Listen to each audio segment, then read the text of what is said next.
Hello বন্ধুরা, তোমরা কেমন আছো? আশা করি তোমরা সবাই খুব ভালোই আছো। তোমরা দেখো আকাশের কি অবস্থা। তো সেই জন্য আমি এখানে নিয়ে নিয়েছি সর্ষের খোল পচানো জল। এটি এবারে ভালো করে নাড়িয়ে নিচ্ছি। এটা যেহেতু আমি 2-3 দিনের জন্য পচাতে দিয়েছিলাম, তো এইবারে ভালো করে নাড়িয়ে নিচ্ছি। তারপরে একটু ছাঁকনির সাহায্যে এটিকে আমি ভালো করে ছেঁকে নিচ্ছি।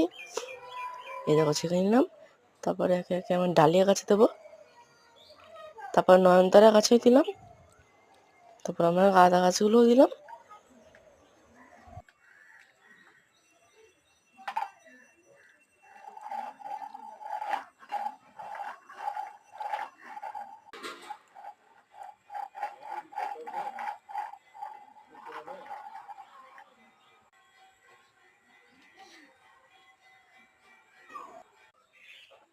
তো তাহলে এইবারে আমি দেবো গোলাপ গাছে সর্ষে খোল পচানো জল।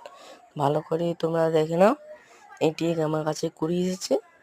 তো এখানে আমি দিয়ে দিলাম একবারে সর্ষে খোল পচানো জল।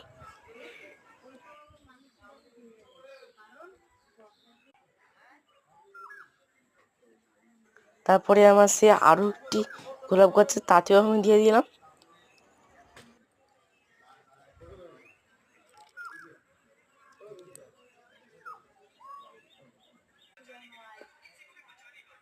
আর আমার দেখো তোমরা বন্ধুরা, দেখো কত কুড়ি এসেছে।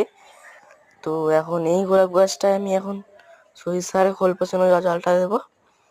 তোমরা দেখো, এটি যেহেতু বড় গাছ, সেই জন্য আমি এখানে 2 বাটি ইউজ করব।